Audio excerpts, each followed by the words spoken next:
It's like figuring out little touch points of coming home to you. What, again, I'm going to go back to your surroundings.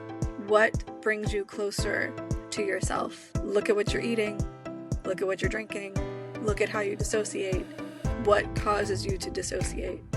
What causes you to want to check out? What makes it so uncomfortable that you would rather be somewhere else? Do you have a life that you need a vacation from? And where can you start meeting yourself and showing that you can continue to show up for yourself? And how does that resonate in your body? How does that feel when you show up? And then you're going to start feeling the difference of when you're in resonance and when you're out. When it's yours, when it's not yours.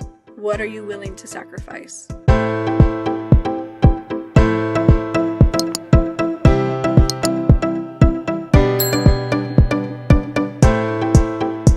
Today's guest is Amber Mahoney, Divine Soul Realignment Guide and Intuitive Somatic Trauma Practitioner. MA is a Divine Soul Realignment Guide and Certified Integrative Trauma Practitioner who combines ancient wisdom with modern healing practices, drawing from a clinical psychological background, family constellations expertise, and corporate leadership experience. She guides women back to their divine embodied nature through somatic awareness and ancestral healing work. Amber creates sacred spaces with core wound transform into gateways of rebirth, helping women manifest their soul's highest purpose. Welcome, Amber. Thank you, Anita. It's so wonderful to be here with you today. Thank you. I'm really excited for our conversation. I think I'll be learning a lot from it as well. So excited for that too. Thank you. So with that said, what is one of the most courageous things that you have done? Ooh, the most courageous thing that I ever did was surrender to my own signal and follow it with my whole heart. That caused me to, I guess you could say, reconnect with this path of mind, body, soul, and set on this journey of self-discovery, of self-worth, and just freaking deep self-love. And that meant untangling from my family and stepping away from the 110-year-old produce company that I was running in order to start my own business, to start my own family, and really answer the call of my soul. Wow. And that's got to take a lot of courage. It took every ounce of my being, and it took a lot of reparenting and reprogramming to even get to that place, to even see, to even be able to hear. I had built up so much resistance to receiving my own signal that it literally took my body to, I guess, turn against me, to start fighting on my behalf when I couldn't. That's quite interesting you say that, because the body does work and it knows what to do when we're not feeling well. It's trying to tell us something.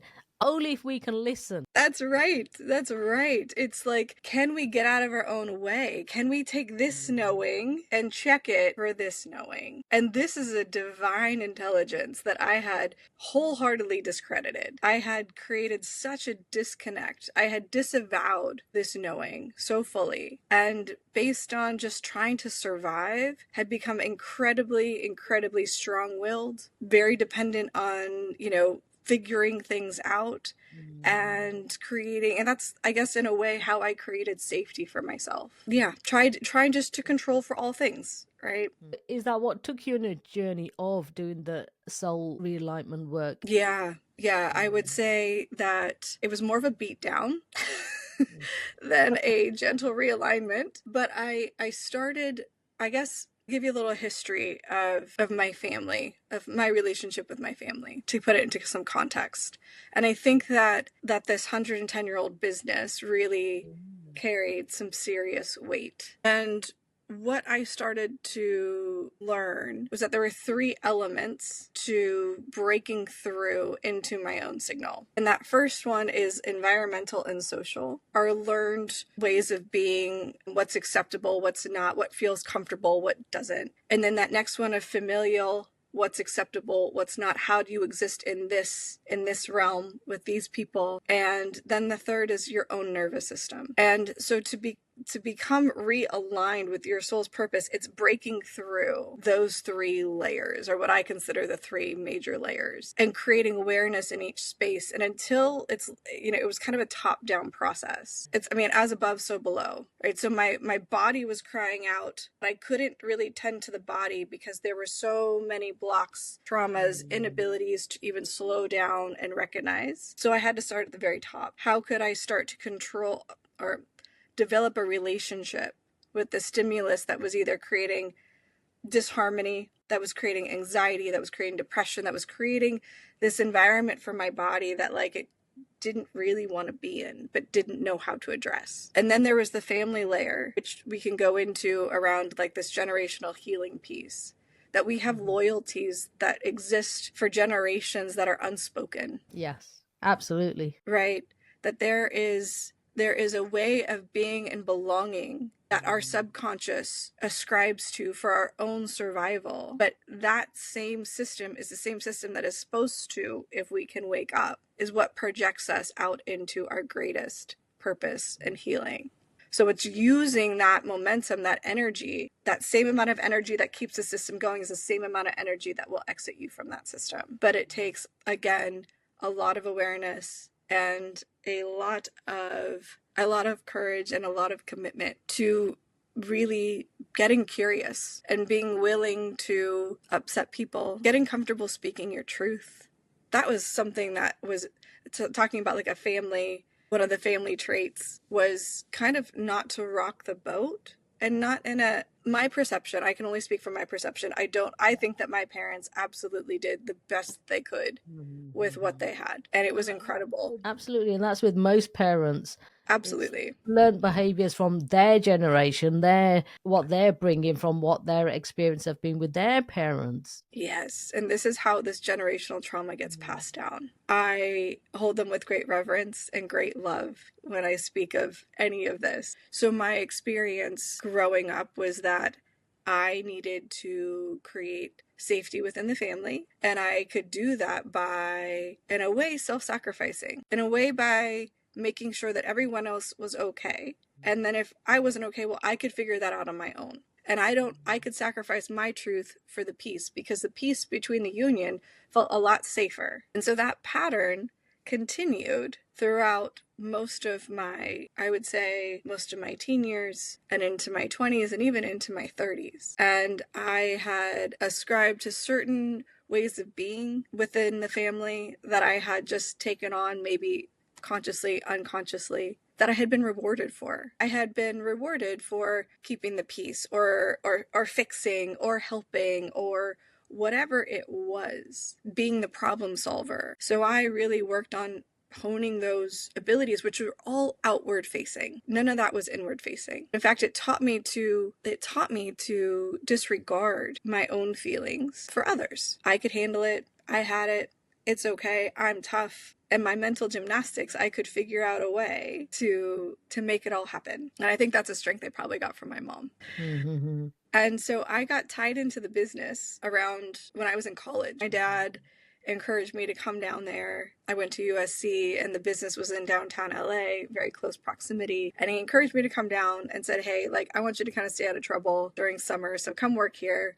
So I started that way. And it was this way of him being able to provide a safe space for me. He could kind of keep an eye on me. He could kind of keep tabs on what was happening in my life. And it created also this kind of contract, this financial contract. Hey, I'll pay you for your time. And I was an actor when I was younger. And so it's well, there's a whole thing of health insurance. Here, you can work here a couple of days, you can have health insurance. So it was always this way of my dad just trying to be my dad and trying to help out, which was so lovely. He does this he's the dad of everyone in the company. He is the parental father figure for all of his employees, for better or worse. Mm-hmm. And it serves his soul, and it serves all those who work for him in one way or another. And so having that from my really early formative years, all through my 20s, always having that in the background as a support system, it was preventing me from really encountering myself. It kind of became a crutch in a weird way. And so I went off and I would work multiple jobs, always wanting to show that I could take care of myself, take care of myself. I ended up going and getting my degree in clinical psychology. I ended up running an outpatient facility, and I think at one point for the most part, I was working 3 jobs to prove my worth, to prove to the world that I was worthy of whatever was coming my way. But I constantly felt like I needed to prove. I ended up running an outpatient facility for substance abuse, and that was a very, very intense position. I can imagine. And so about 1.5 years into that, my dad came to me while I was still working part-time. I was still working at the produce market, working with addicts, and then also had my own private practice, doing all these things. And my dad looked at me one day and he's like, I could really use you at the company, like full-time. And it was such an attractive offer because it seemed so much easier and safer. And so I took it. I took it with the illusion that I could somehow, I guess, under the illusion of safety and ease and comfort. And what came over the next 8 years would be what he ended up providing was an incredible mirror. Wow. Yeah. And all the things about my family, all the things about myself were put on display in high definition for everyone to see. And so it was such a revealing time. And I also didn't know much about myself at this time. So I'm incredibly reactionary, trying to be everything to everyone. And I'm trying to learn business and produce all at the same time. And so I couldn't see the dynamics that were at play. I just knew that I wanted some sort of security in my life because I didn't feel that on the inside. And that's what this, being with my dad, having this job, it seemed to check all the boxes. What I kept missing was my nervous system, which was having these freakouts. I was going into panic attacks. I was going into depressive episodes. I was just spiraling because I was trying to mentally push through what needed to actually just be met by my body and my heart and my emotions. And so I put myself into therapy, and I also joined a business group that started to teach me really what I needed to know about business. And they provided a mirror, and it was like a mirror reflecting a mirror. They became this mirror reflecting all of I would share my truth. It was another space I could actually, it was a very unique space where I could actually speak out aloud, speak my truth that I felt was never safe anywhere. And they could hold that and then reflect back. And so what they did is that they started to reflect all these ways of being that I had developed at work that weren't actually how a business should be running, or how a COO should be operating, or even how a president should be operating. So was that the tipping point? Seeing all these mirrors and reflecting, It started it. It started the wheel turning. And so they started to give me insights and courage that I was now going back and starting to confront this very intimate space with my dad. I had people that were now seeing me, that were not only just seeing me, but they were supporting me in this forward movement of transitioning this company from a family held company to like a professionally held company. And we started putting in systems and operations and all these things to really allow employees there to like have a path forward. And because with a parent, with a parental, like my dad was just so happy being the dad. He was just so happy, like, but there's not when we look at from a systemic family constellation standpoint, parents give and children take.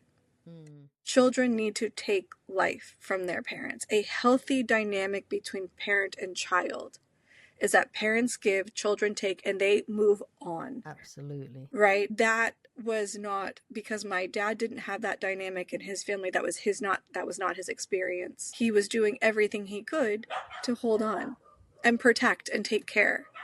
But there's that last piece of that leaping off, of becoming your own person, that wasn't happening. Some people had been in the same position in this company for over 20 some odd years. And granted, some people are very happy being in the same position, right?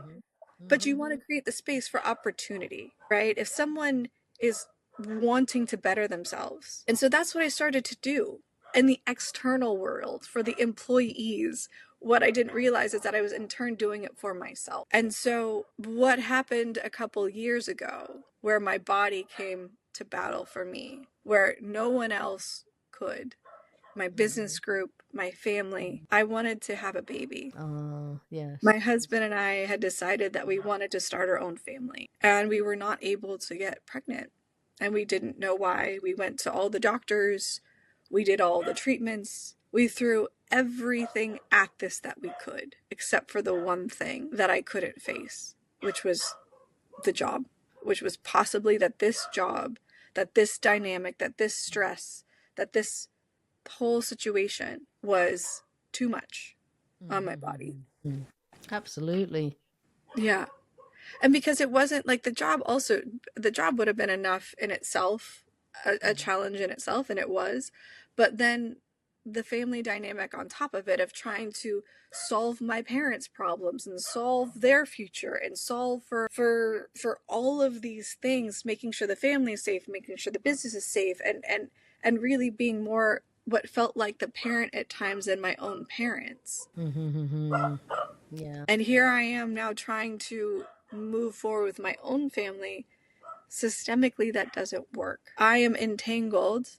I am entangled with the family of my past. My new family would take priority energetically over my parents. But because of my teachings, of my learnings, of how I was raised, of what felt safe to me, they were always the priority. And shifting away from them felt like death. It felt like I would die. It felt like they would die. No one was going to survive. I couldn't do this. So I sacrificed myself. There is always a sacrifice, whether we realize that or not. Always. Always. You are always choosing. Nothing comes free. And so I had gotten to this place where I had handed over my power, and I was waiting for someone to do it for me, because I felt like I couldn't do it myself. And so we'd gotten to the place where we were going to sell the business. And at one point, my husband and I offered to buy the business, but that offer wasn't taken. Okay. I couldn't get an employment contract. I couldn't get an agreement. I couldn't get any sort of security that was going to make me feel safe to continue on in that position. So we decided to then sell the company.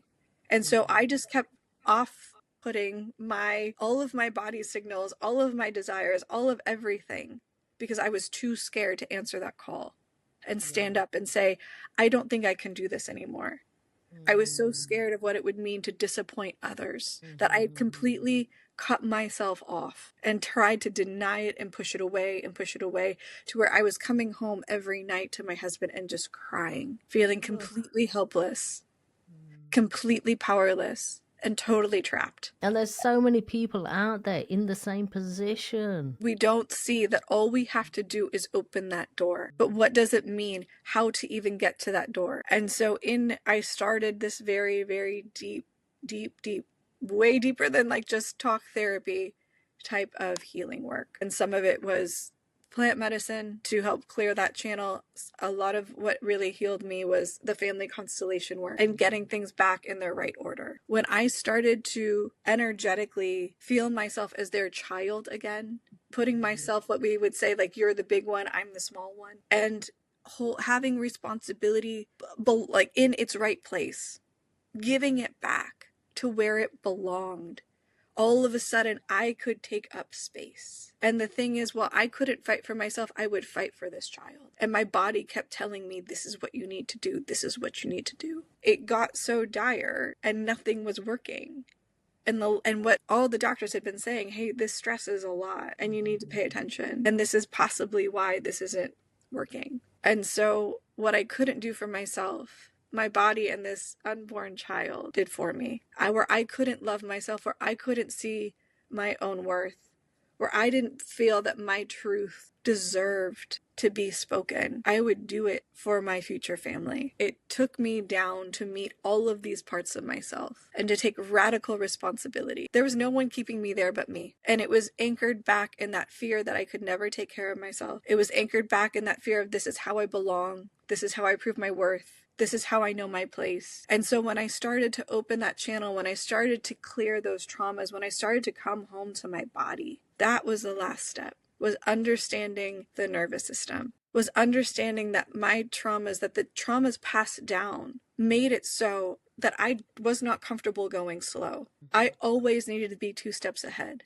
When I had to slow down and get in here, a level of discomfort was earth-shattering. It was devastation. But when I started to create safety within, all of a sudden, the world out here, I didn't need that false sense of security on the outside any longer. I started to really trust and really know and really I started to speak my truth. And so it came out last year in October. I sat down with my dad and I said, I'm leaving. I was waiting for the business to sell. I was waiting for the baby to be the thing. And God was like, no, it has to come from you. This is your challenge. This is your growth. This is your opportunity.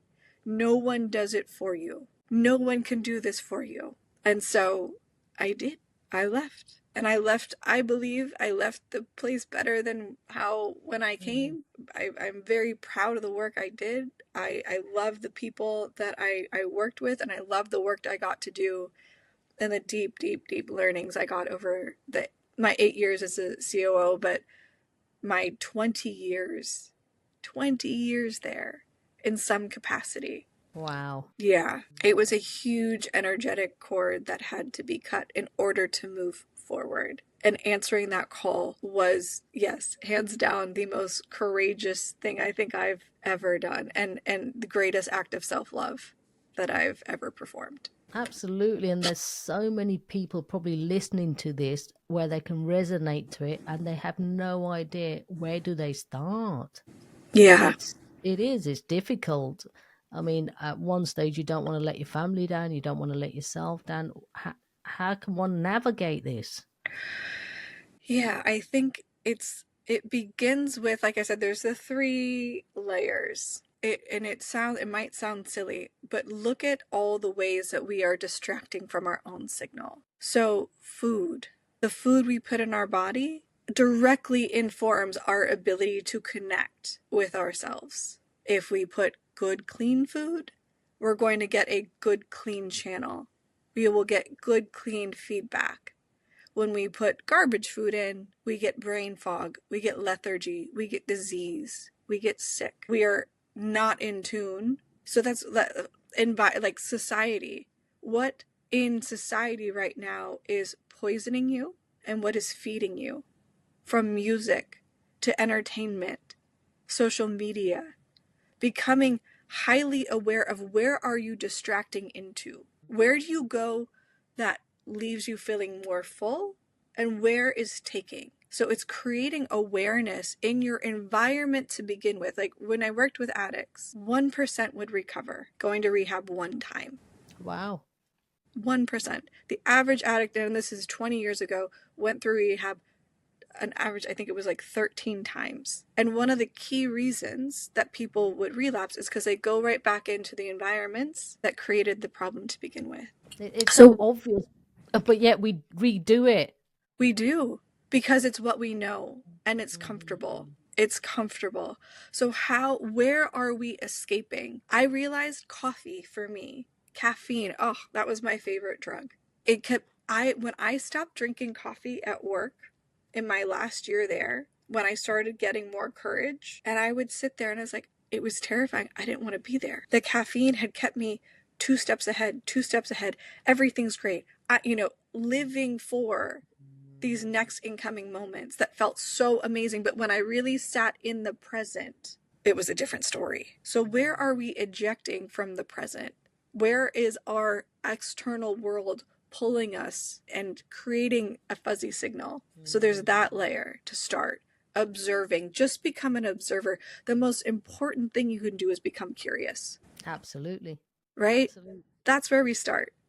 It's coming at this with, I don't know. It's willing to say, maybe I could try this other way of being for, in not 2 days.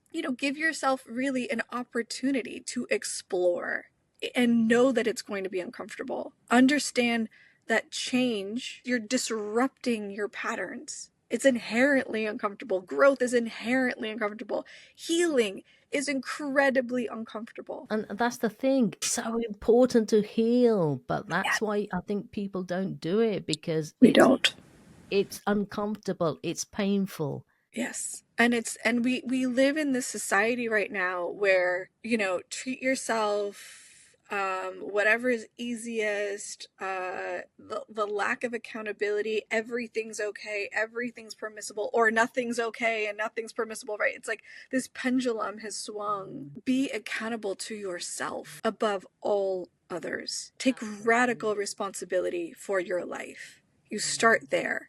What is not working? Sit in the mirror and be honest. What is not serving you? And then look at so that first layer, right, of like, what are you putting in your body? What is surrounding your body? And that next layer is, how do you identify with belonging? And a lot of that is informed by our family of origin. Either we've rejected it wholly, or we're completely kind of entangled in a mesh with it, where it's just our identity. And get curious about that. And I think having a community around you, finding like-minded individuals as you're going through this process. It's like, I call it repair. So it's like becoming aware. It's like repairing, reparenting, and replenishing. Wow. Love it. So we begin that healing process, right, by becoming aware.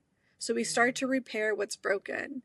And when we create safety and accountability in ourselves, then we can start to reparent. That's our job as adults, is to reparent ourselves. That's what we came here for. That's what healing is, right? Tending to little Anita, tending to little Amber, and giving her the things and showing up in the ways that inherently our parents could not. Because, right? And then replenish, find community, find people, build a life that supports that. My whole life changed in the last 3 years on this march to baby, on this journey to baby. My entire life changed. My job, my friends, what I eat, the music I listen to, and not like, oh, I need to go clean house. It's just things started to fall away. When I started showing up and being accountable and standing in my truth, even if it was just my pinky toe, all of a sudden the things that weren't aligned slowly started to drop away. And that is painful in itself. Yeah, absolutely.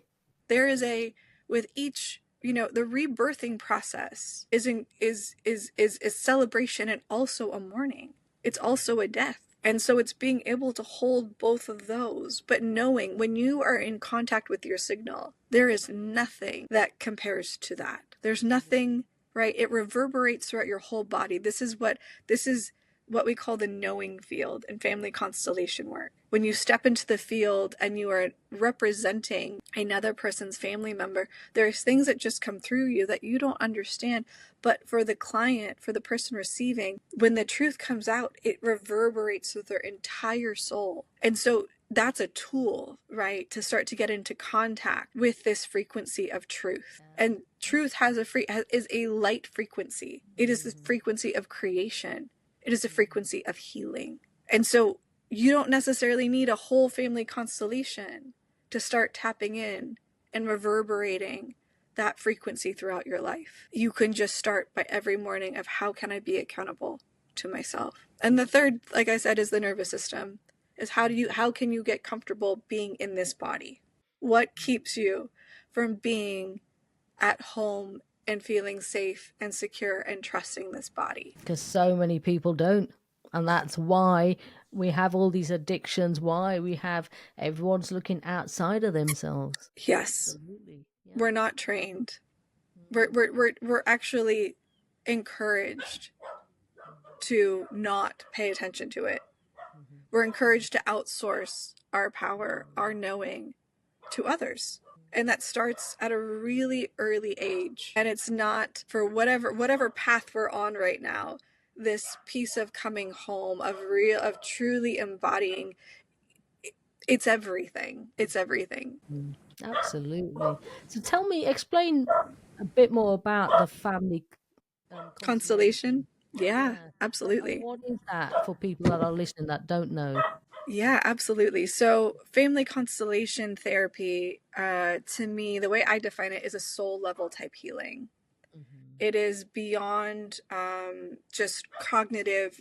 We're not looking at story. We're not looking at logic. We're looking at the energetics of a family system and how the energetics of a family system, we are intrinsically linked based on how we come into the world. We are intrinsically linked to our lineage, to our ancestors. And there's nothing we can do about that. And in fact, the soul is seeking inclusion. If someone is excluded from the system because possibly they did something bad, or there was a riff in the family, and so, Uncle Sam had to go this way and no one ever talks to him, that energy will recreate somewhere eventually to be seen and to be Mm-hmm. included. And so what family constellations looks to do is to reunite all the parts, to put them, the soul also, like, energetically we exist in a in order. Like, there is an order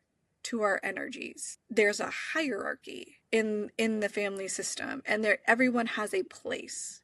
And when people are out of place, when energies are out of place, then love can't flow. And love is the healing energy of our whole world, right? And it's the center of our life force. It's creation. It's where we all come from. And so when we have these rifts within the family, it breaks these ties, and it will create what they call entanglements, and we will become bound by what is not seen or said. When the truth is not met, it will start manifesting in ways that become, I guess, at times maladaptive, disease, addiction. Just think of any challenging pattern that you could experience is oftentimes tied back into a discourse in the family system. And it might not even be your immediate system. It could be the great, great, great, great grandparents within the system. Yeah, absolutely. And so all of this, until it is seen and healed and put back in order, these disorders will continue to play out generation after generation after generation. And so what family constellation therapy looks to do is to heal these broken bonds, to bring innocence back to children, to give a place to all, even the perpetrators have a place. And so it's evening the field and recognizing everyone's part in the system, and that we are interconnected for a reason. So we look to heal these bonds, disentangle the entanglements, and create space between each, healthy space between each of, like, the each generation. Because when we're enmeshed, when we're entangled, and when we're not separate, then we can't really experience love. So what we look to do is to create healthy separation, individuation, to give people the strength to stand on their own with the support, the healthy support of their ancestors behind them, to move forward in their lives fully in a healthy way. It can be incredibly confronting because we have constellations reveals issues within a family that sometimes we're not ready to see or witness. But there's a beautiful thing about the truth, is that when that light is shined on, and when the body can feel that, energy naturally starts to move, even though there is resistance. And we can always make a choice. We can make a choice to take the healing or not take the healing, and trusting that the soul always knows what is best. Brilliant. Yeah. Absolutely brilliant. Yeah. So it deals kind of more or less on the quantum field. It is beyond mind. It is a embodied healing. It is what in trauma work we call, like, completing the interrupted movement. We're allowing for that trauma to exit the system through movements, through healing statements, through putting members back in their right place. So, like, parentification is a really good one, when a child is acting as the parent for the system. So what we'll do is understand how that happened to begin with, and then empower the parents to take their place, empower the child to become a child again, and allow for that healthy love energy to start flowing back through the system. And now what was once stuck and you can't see a way apart, there is separateness and individuation and space and real love starting to flow. So, Absolutely. yeah, that's a bit about it. I could talk about it all day. Yeah, I can listen all day. It's absolutely fascinating. And it really is where, in a way, where one just gets lost. You got to come back to yourself. Yeah, I mean, that's the simplest term. it is. It is. It's coming home.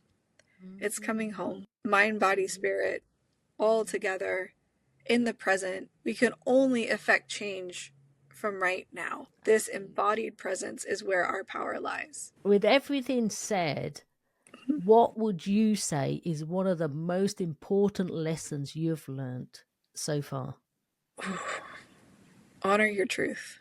And whatever fears you have around potential outcomes of speaking it, honor your truth. That will get you where you want to go faster than and create more clarity and allow for the right energy to find you. Fear is the thing that I feel like safeguards us and keeps us trapped. And our truth truly sets us free faster and quicker than anything else on earth. Absolutely. It really does. But do we listen? Of course not. Too scary sometimes, right? We might not be able to belong the way that we currently belong. We might not be able to stay in the relationship that we thought was supposed to be the relationship. It challenges us to evolve, to show up. So, what would you recommend to anyone that's listening that really wants to break free from family Mm. ancestral damage, let's say? Yeah, it's starting to get really, how do you start to get in really in touch with you? And that can look like a handful of different things, but I would say embodiment is a really being able to use your body as a tool, as a reference, as a guide. I one of my favorite little things is like, is it a hell yes? When you get when someone asks you to do something and your impulse, what is your impulse? And if it's not a hell yes, it should be a no. And it's like I started using that with my family because there were no boundaries with the family. They had carte blanche. And so all of a sudden contending with that part of me, feeling into my body, how does this feel in here? Am I betraying myself? And starting, it's like figuring out little touch points of coming home to you. What, again, I'm going to go back to your surroundings. What brings you closer to yourself? Look at what you're eating. Look at what you're drinking. Look at how you dissociate. What causes you to dissociate? What causes you to want to check out? What makes it so uncomfortable that you would rather be somewhere else? Do you have a life that you need a vacation from? Absolutely, yeah. Yeah, yeah. That was my life. I lived for vacation. I don't have that anymore. I don't need to escape from my life. It's a blessing. But that took me really getting to understand and know myself. Absolutely. Committing Yeah. to yourself. And that's it, isn't it? Making yourself number one, committing to yourself. You are the person. Yes. You are the person. No one else can do it for you. No one else can save you. No one else can rescue you. Take radical responsibility for your life. That's where you start. I would say that's where you start healing some of this ancestral trauma through radical responsibility. What is? Pay attention to what is, not what was, not what's going to be. What is? Radical responsibility. And it doesn't have to be everything in your life all at once, but pick one of those levels. Where can you start meeting yourself and showing that you can continue to show up for yourself And how does that resonate in your body? How does that feel when you show up? And then you're going to start feeling the difference of when you're in resonance and when you're out. When it's yours, when it's not yours. What are you willing to sacrifice? Absolutely. That's beautifully put, Amber. Absolutely.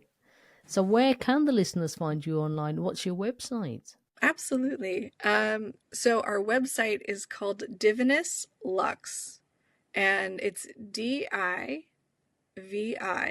and then it's LVX, and that translates to divine light. And it's speaking to the fact that we all have a very sacred, beautiful, divine light within us that I believe that we can all access. So you can find us on the web there, also on Instagram at Divinus Lux on Instagram, and Amber Mahoney on Instagram. Those are probably the best places to find us. Are all of our offerings. We do coaching. We have a women's community. We do constellations, a whole host of different things. So any way that we can support, more than happy. We also have 20-minute consult calls. If anyone heard anything here that they're even curious about, happy to discuss more. Oh, thank you for that. And the links will be in the show notes. So please do go ahead and find Amber. Speak to her. Thank you, Anita, so much. Oh, it's my pleasure. And thank you for sharing your insightful wisdom and knowledge with us today. And by doing so, I know you have helped so many others make a difference. And I really want to acknowledge you for doing the work on yourself first. Amber Thank you. Mahoney. Thank you, Anita. My pleasure. So we are all about Create the Courage to Be Fearless podcast here. What is your definition of courage? My definition of courage is stepping out and into the unknown, where you surrender your certainty for faith. Surrendering certainty for faith. Dancing with the unknown. I guess that would be that.